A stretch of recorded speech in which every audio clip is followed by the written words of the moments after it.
Hello बच्चों, tricky मैं सुनील से चैनल पे आप सभी का स्वागत है। आज हम लोग साइंस का चैप्टर देखेंगे, गति चैप्टर देखेंगे। गति में आज हम लोग गति और विरामावस्था के बारे में जानेंगे। तो सबसे पहले हम लोग देखेंगे गति को इंग्लिश में कहते हैं मोशन। गति क्या होता है? तो यदि कोई वस्तु समय के साथ अपने स्थिति में परिवर्तन करती है तो वह परिवर्तन ही गति कहलाता है। देखेंगे गति की परिभाषा, यदि कोई वस्तु समय के साथ अपने स्थिति में परिवर्तन करती है तो यह परिवर्तन ही गति कहलाता है। जैसे सड़क पर वाहनों की गति।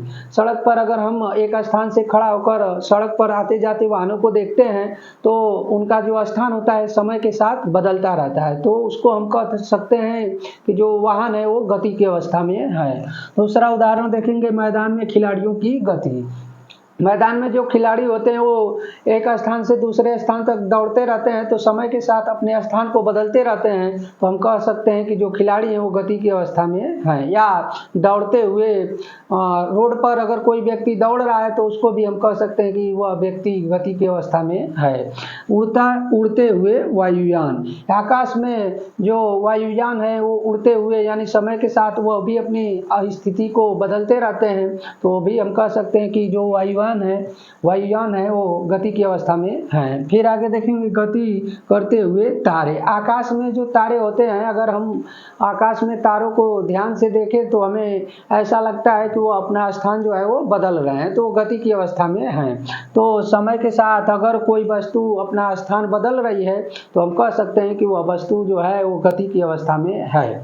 जैसे अगर हम देख लें तो यहाँ पर सड़क पर दौड़ता हुआ कोई मनुष्य, अगर कोई मनुष्य सड़क पर दौड़ रहा है तो जैसे जैसे समय बीतता है उसका स्थान भी परिवर्तित होता रहता है, तो हम कह सकते हैं कि वह मनुष्य गति की अवस्था में है। तो गति की परिभाषा हम बता सकते हैं, यदि कोई वस्तु समय के साथ अपनी स्थिति में परिवर्तन करती है तो वह परिवर्तन ही गति कहलाता है। उदाहरण, बहुत सारे उदाहरण हैं। सड़क पर वाहनों की गति, मैदान में खिलाड़ियों की गति, उड़ते हुए वायुयान, गति करते हुए तारे। तो इस तरह से हम गति की परिभाषा बता सकते हैं। अब हम लोग देखेंगे विरामावस्था, यानी कि विरामावस्था को इंग्लिश में कहते हैं रेस्ट। विरामावस्था क्या होता है? तो जब कोई वस्तु समय के साथ अपने स्थिति में कोई परिवर्तन नहीं करती है तो वह विरामावस्था में कहलाती है। यहाँ पर देखेंगे विरामावस्था का परिभाषा, यदि कोई वस्तु समय के साथ अपनी स्थिति में कोई परिवर्तन नहीं करती है तो वस्तु विरामावस्था में कहलाती है। यहाँ पर देखेंगे उदाहरण में मेज पर रखी किताब।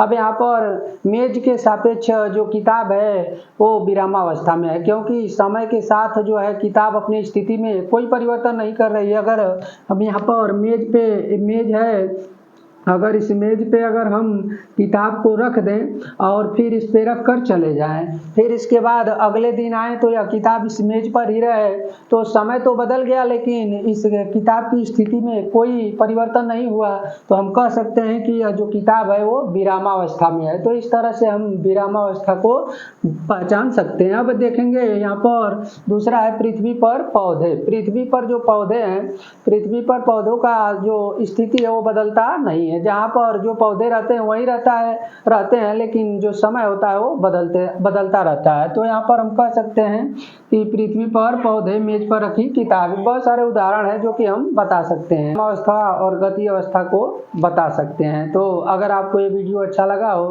तो चैनल को सब्सक्राइब जरूर करें।